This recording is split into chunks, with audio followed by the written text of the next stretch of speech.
Hello everyone, good morning. কেমন আছো সবাই? আশা করছি অনেক ভালো আছো, সুস্থ আছো। আর আমরা মোটামুটি ভালোই আছি। তো দেখো এই তো সকাল থেকে ব্লগটা স্টার্ট করলাম। আর বরকে এই তো জামাকাপড় পরিয়ে দিয়েছি ফ্রেশ করে, মানে সরি ফ্রেশ নয়, স্নান করিয়ে। তারপরে এখন রেডি করিয়ে দিচ্ছি। আর চুলগুলো একটু বড়, বড় করেছে তো। ওইজন্য আরকি জল যখন ধরো স্নান করিয়ে নিয়ে আসি, তখন স্নান করে চুলটা যখন জলে ভেজে, তখন না গামছা দিয়ে মুছতে গেলে একটু জল, জল থেকে যায়। আমাদের যেমন ধরো আমাদের তো বড় চুল। এবার যখন সেটা গামছা দিয়ে মুছি বা টাওয়াল দিয়ে মুছি, তখন একটু আধটু ভেজা থেকেই যায় পুরো চুলটা ভেজালে। এবার ওকে কিছুতেই বোঝাতে পারি না যে ওই ভেজা চুলটা থাকবেই। কারণ তোমার চুলটা অনেকটা একটু বড় হয়ে গেছে। ছেলেদের যেরকম চুল থাকে সেই তুলনায় আর একটু বড় হয়ে গেছে। তো ও বলছে কি, "না আরো চুল শোকাবে, আরো তুমি ভালো করে মোছো।" এইভাবে আমাকে বলবে জানো না। সে যত ভালো করে মুছি তত বলবে জল রয়ে গেছে, জল রয়ে গেছে। তো যাই হোক, এবার থেকে ভাবছি একটু ড্রায়ার দিয়ে শুকিয়ে দেবো। কারণ কাটবে বলেছিল কিছুদিন আগে। ওরও শরীরটা খারাপ হয়ে গেল। আর আমিও আর পেরে উঠলাম না। তো এদিকে পা হাত পা ভালো করে বডি লোশন মাখিয়ে দিচ্ছি। আর তারপরে মুখে-টুখে ক্রিম মাখিয়ে দিয়ে, চুল আঁচড়ে দিয়ে এবার কম্বলটা গায়ে দিয়ে দেবো। আর আমি এখানে চা করতে এসেছি। একটু চা তো খেতেই হবে সকালবেলা। আমি না একটু ছাতু খাবো। মাকে বললাম, তো মা বলছে, "আমি নিচে ছাতু খেয়ে নিয়েছি, তুমি তাহলে খেয়ে নাও।" তো মায়ের জন্য আর গোলাবো না। আমি একার জন্যই তাহলে করছি। বরকেও জিজ্ঞাসা করলাম, ও তো না খাওয়ার দলে। মানে সকালে ওর পেটে কিছুই চলে না, একমাত্র চা ছাড়া। তো আগে তো সেটাও খেতে চাইতো না। তবে এখন জোর করে একটু ১ কাপ চা খায়। তাও রচা। আর এবার হ্যাঁ, রচাটা ঠিক আছে, অসুবিধে নেই। তবে তার সাথে একটু ছাতু খেলে কোনো সমস্যা হয় না। পেটটা একটু ভরা থাকে। সেই তো ভাত খেতে কত বেলা হয়ে যায়। আর আমি এদিকে চা বসিয়ে দিয়ে একটু লেবু দিয়ে, নুন দিয়ে ছাতু গুলিয়ে নিয়েছি। লেবু না থাকলে মাঝে, মাঝে নুন দিয়েও গুলিয়ে খেয়ে নিই। কারণ পেটে দেওয়া নিয়ে কথা। আর এই লেবুগুলো না সেই আমাদের গাছের, জানো তো, খুব সুন্দর হয়েছে। আর এগুলো পুরো মানে তোমার ওই যে সিডলেস লেবু। কোনো বীজ-টিজ থাকে না এর মধ্যে। আ তো বেশ অনেকটা করে রস হয় এর মধ্যে। আর অনেকগুলো লেবু হয়েছিল। যে কটা মানে পেকেছিল সব কটাই তো পেড়েছিলাম দেখলেই। তো মোটামুটি শেষ। এই ১ টা ২ টো আছে ঘরে। সেগুলোই কেটে এখন খাওয়া হচ্ছে। এবার যখন বাজারে গেছিলাম, বাজার থেকে আর লেবু আনা হয়নি। কারণ লেবু তো ঘরে ছিল, ওইজন্য লেবু আর আনা হয়নি। তো দেখো এদিকে চা আর বিস্কুট নিয়ে নিলাম দুজনের। আর এবার মাও চাও খাবে না। মা সকালে চা খেয়েছে একবার। তো আমাকে তখন বলেছিল চা খাবো কিনা? তো আমি বললাম যে, "না, এখন ঘরের কাজকর্ম রয়েছে। এখন আর চা খাবো না।" তো মা এখন আর চাটা কিছু খাবে না। আর এদিকে মা শুয়ে পড়েছে ঘরে। তো পুচকুটা এসেছে তো ওর পাশে মা কম্বল নিয়ে শুয়ে শুয়ে পড়েছে আরকি। মায়ের তো শরীরটা খারাপ, তোমরা তো জানোই, বলছি ৩-৪ দিন ধরে। আর এদিকে চা খেয়ে নিচ্ছি। আর এদিকে মেয়ের সাথে কি একটা কথা বলছিলাম। কোনো কিছু পড়াশোনার বিষয়ে হয়তো কথা বলছিলাম। তো বলছে যে হ্যাঁ করেছে। ও আচ্ছা, ম্যাম কিছু পড়া দিয়েছে কিনা, স্যারের কোনো হোমওয়ার্ক-টোমওয়ার্ক আছে কিনা। তো বলছে যে হ্যাঁ, কালকে সব করে নিয়েছি, আজকে আমার আর কোনো কিছু নেই। তো এদিকে বসে, বসে ওর যা, যা কাজ আছে আর এক্সট্রা পড়াগুলো রয়েছে, প্রতিদিন একবার করে রিভিশন দেয় প্রত্যেকটা সাবজেক্ট। আর কিছু আটকে গেলে সেটা আবার বাবা হেল্প করে দেয়। আর তারপরে স্যার যেগুলো না পারে স্যার ম্যামের জন্য রেখে দেয়। তো এটাই হচ্ছে ওর ডিউটি। আর আমার ডিউটি সংসারে কাজকর্ম করা। আর বরের ডিউটি ওকে ওকে পড়ানো, ওর বিজনেস এই সমস্ত কাজকর্ম করা। তবে আমি বলেছি, "তুমি একটুখানি ছুটি নাও তোমার কাজ থেকে।" কারণ তোমার কাজটা তো এমন নয় যে খুব এমার্জেন্সি। তো কটা দিন ছুটি নিলেও চলবে। তো ওইজন্য জোর করে ওকে একটু ছুটি দিয়েছি ওর কাছ থেকে। আমি বলেছি, "তুমি মেয়েকেও খুব একটা বেশি এখন পড়াতে হবে না। কারণ একা তো এখন তো সবই পড়ানো হয়ে গেছে, মোটামুটি একা, একা বসলে পারবে।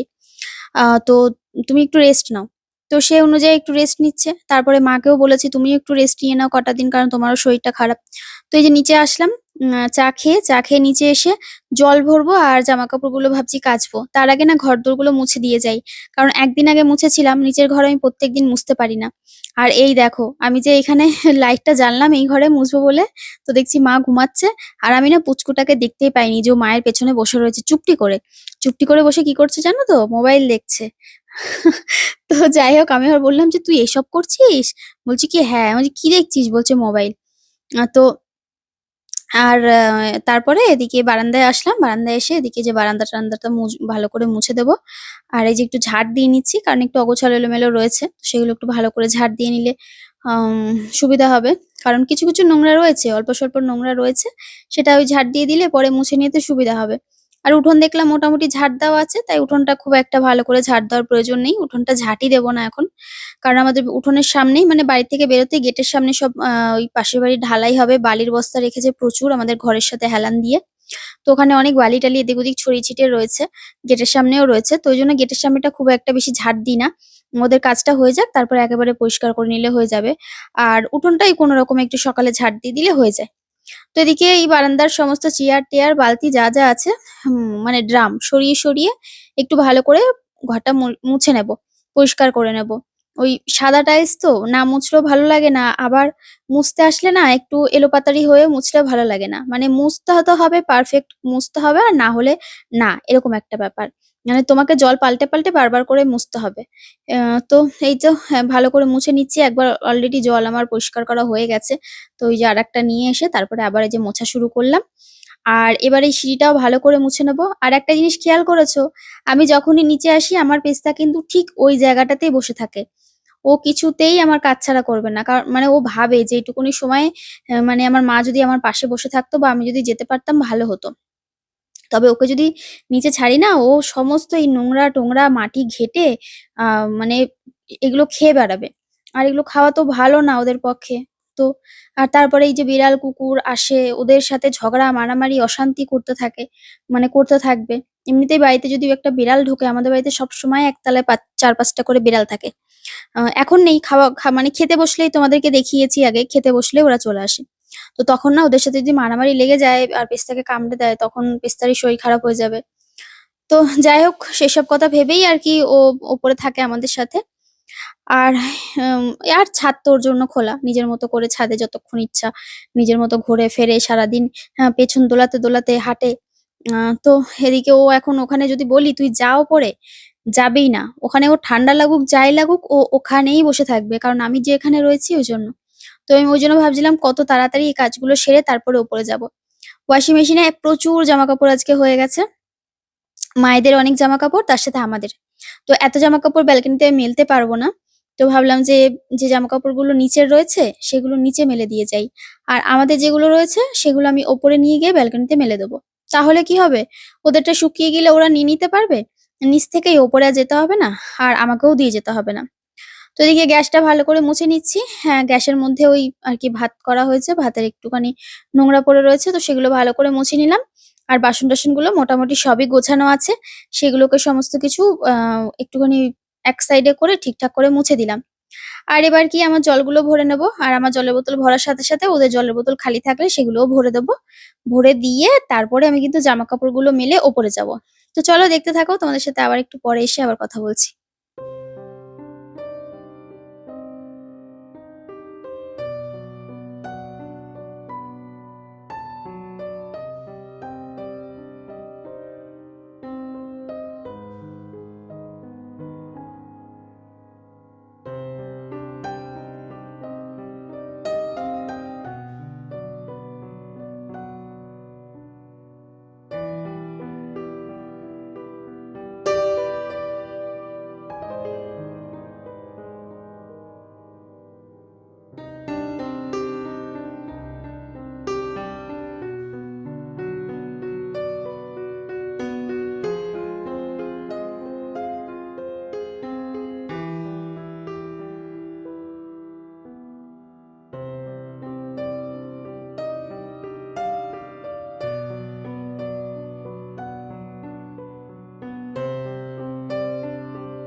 চা খাওয়ার পর ওপরে বাসন আর মাজতে পারিনি। বাসনগুলো এখন মেজে নিলাম। কারণ চা খেয়ে একদম সোজা দৌড়েছিলাম নিচে। নিচের কাজগুলো সারবো ওইজন্য। আর এবার তোমার এই ওপরের কাজগুলো করে নেব। তো অনেকেই আমাকে কমেন্ট করো যে, "কণিকা সারাদিন এত পরিশ্রম করো, ছাদ, ঘর, নিচের তলা, তারপরে এখন মায়েরও শরীরটা ভালো নেই, তো এক্সট্রা কাজ তোমার বেড়েছে, তো একটা কাজের লোক রাখো।" সত্যি কথা বলবো, আগেও কিন্তু এর থেকেও খারাপ দিন আমি দেখেছি। আমার না ১ম কথা, আমি তোমাদেরকে আগেও বলেছি যে বাড়িতে কেন আমি কাজের লোক রাখি না। একটা সময় রেখেছিলাম। এমন নয় যে রাখা হয়নি। যখন আমি বিয়ে করে নতুন আসি এই বাড়িতে, তখন এই বাড়িতে কাজের লোক ছিল। মা তো দোকানে যেত। আর তখন বড়দি থাকতো এই বাড়িতে। আর দাদা সপ্তাহে ১ দিন করে আসতো। শনিবার আসতো, রবিবার চলে যেত। কারণ দাদা তখন মালদায় দাদার পোস্টিং ছিল। আর তারপরে ওই কাজের লোকই কাজ করে দিত আর দিদি রান্না-বান্না করতো। ছেলে ছোট ছিল, এখানেই থাকতো। বেশিরভাগ টাইম আরকি। তো তখন কাজের লোক রাখা হয়েছিল। তারপরে আমি যখন আস্তে, আস্তে আসি, সমস্ত কিছু আস্তে, আস্তে বুঝে নিই। হ্যাঁ? দিদি আমাকে সমস্ত কিছু বুঝিয়ে দেয়, সংসারের কাজকর্ম, রান্না-বান্না। তখন আস্তে, আস্তে কাজের লোক ছাড়িয়ে দেওয়া হয়। আর তারপরে অনেক বছর কাজের লোক রাখিনি। তারপরে আমি একটা সময়ের পর রেখেছিলাম আবার। আমি যখন ইনকাম করতাম YouTube থেকে যাই হোক, তখন রেখেছিলাম। কিন্তু বিশ্বাস করো মানে কি বলবো, ওদেরকে না মানে কি বলবো, ওদের না ভীষণ কয়েকজন, সবার কথা বলছি না, আমি খারাপভাবে নিও না। মানে অনেক বায়না করে যে একটা জায়গায় যদি ২ টো বাসন বেশি হয় না, অনেক কথা শোনায়, খুব ঝগড়া করে। আর আমি না এই জিনিসগুলো খুব পছন্দ করি না একদম। আমি ভীষণ শান্তশিষ্ট একটা মানুষ। আমি খুব শান্তভাবে থাকতে ভালোবাসি। না কাউকে ২ টো কথা শোনাতে ভালোবাসি, না কারো ২ টো কথা শুনতে ভালোবাসি। কেউ ২ টো কথা আমাকে যদি শোনায় আমি কষ্ট পাই। কিন্তু তার মানে তার পরিপ্রেক্ষিতে যে আমাকে প্রতিবাদ করতে হবে, সেই জিনিসটাও এতদিন কখনো করিনি। তোমরা দেখেছো যে আগে আমি কেমনটা ছিলাম। হ্যাঁ, এখন হয়তো মানে নিজে চেঞ্জ হয়ে গেছি অনেকটা। অন্যরকম হয়ে গেছি। তবে আগেও মানে চুপচাপই থাকতাম। খুব একটা ভালো লাগতো না। আর না কারণে অকারণে কথা মানে বলতো। যদি কখনো ধরো বাড়িতে অতিথি আসতো, ২ টো কড়াই পড়ে যেত বা ধরো কখনো দুবেলাই প্রেশার কুকার পড়ল, তখন না অনেক কথা বলত। "হ্যাঁ, তোরা দুবেলায় এত বাসন দিস, দুবেলায় প্রেশার কুকার দিস, এত কি করে মাজবো?" এই সমস্ত বলত। তবে যেদিন কম বাসন দিতাম, এরকম কথা শুনতে, শুনতে না আমি না অর্ধেক বাসন মেজে নিতাম ঘরে। আমার খারাপ লাগতো যে এত কথা শোনায়, প্রত্যেকদিন এত বকে, তার থেকে আমি বাসন অর্ধেকটা মেজেই নিতাম। তখন তারপরে আমাকে উজ্জ্বল বলল, "তুমি যখন বাসন মাজবে তাহলে তুমি ২ টো ৪ টে বাসন মাজার জন্য কাজের লোক কেন রাখো?" তো তারপরে কাজের লোক সত্যি, সত্যি ছাড়িয়ে দেওয়া হলো। তারপর থেকে আমার আর রাখার মানে কোনো মানে ইচ্ছাই নেই আমার আর ভালোই লাগে না। মানে ভক্তি উঠে গেছে। তো আমি ওইজন্য নিজের কাজ নিজে করতে ভালোবাসি। আমি যদি ২ টো কাজ কম করি না, আমার তাতেও হবে। তবে হ্যাঁ, আমি আমার কাজ আপাতত গুছিয়ে করতে পারি, সেটুকুনি ক্ষমতা আছে। যখন পারব না তখন হয়তো কোনো না কোনো ব্যবস্থা হবে বা তখন হয়তো ২ টো কাজ কম করব। ঘর হয়তো একদিন কম মুছবো। তখন দেখা যাবে। এখনো পর্যন্ত সেই দিন মানে আসেনি। আর যে কারণে এইভাবেই চলতে হচ্ছে। তো আমার খুব একটা অসুবিধা হয় না। জানি তোমাদের দেখে অনেকেরই কষ্ট হয়, অনেকের খারাপ লাগে যে এই কথায় অনেকে বলে ফেলো। তো এটাই হচ্ছে আসল কথা। তো চলো এদিকে রান্না-বান্না কিন্তু বলতে, বলতে হয়ে গেল। সবার খাওয়া-দাওয়া হয়ে গেছে দুপুরে। আর এখন একটুখানি ছাদে আসলাম। ওই যে সূর্য দেবতা। ভালো লাগছে, এই রোদটা এসে একটুখানি পড়ছে। বেশ সুন্দর লাগছে। আর প্রায় কয়েকটা দিন ছাদে আসা হয়নি। মার শরীর খারাপ, সংসারের কাজ, উজ্জ্বলের শরীর অসুস্থ ছিল। মা তো এখনো অসুস্থ। তো যে কারণে ছাদে এসে আর ছাদ বাগান এই শীতকাল উপভোগ করতে পারিনি। তো এখন এই এসে একটুখানি ভাবলাম ৫ মিনিট, উজ্জ্বলকে বললাম আমি ৫ মিনিটের মধ্যে চলে আসো, একটু বসে তারপরে আসি। তবে এডিট রয়েছে। তবে এখন বেশ সেখান থেকে যেতে ইচ্ছা করছে না, ভালো লাগছে বসে থাকতে। কি সুন্দর দেখো, পুরো পরিপূর্ণ। এই দেখো আমার সমস্ত গাছগুলো এখন কথা বলছে। সব গাছগুলো আমার এখন কথা বলছে। এদিকে কুমড়ো গাছ, ওদিকে কপি গাছগুলো সব বড় হয়ে গেছে। আর এদিকে দেখো, এদিকে সব কপি গাছগুলো অনেক বড় বড় হয়ে গেছে। বেগুন গাছে একটা বড় বেগুন হয়েছে। বেগুনটা কালকেই পারবো। এই দেখো একখানা বড় বেগুন, আর একখানা ওদিকে পড়েছে, সবে ছোট এখনো। আর এগুলো সবে যে কপি গাছ। আর নিচে তাকালে মানে নিচের দিকে যদি তাকাও, পুরো ফুল বাগানের দিকে এই দেখো কি সুন্দর লাগছে বলো। এটা দেখবো বলেই এসেছিলাম। আর আমাদের এখন অসময়ে অসময়ে ফুল ফুটছে। এই দেখো, দেখেছো? সময় চলে গেছে তারপরে ফুটছে। কয়েকটা ফুটেছে, শুকিয়েও গেছে।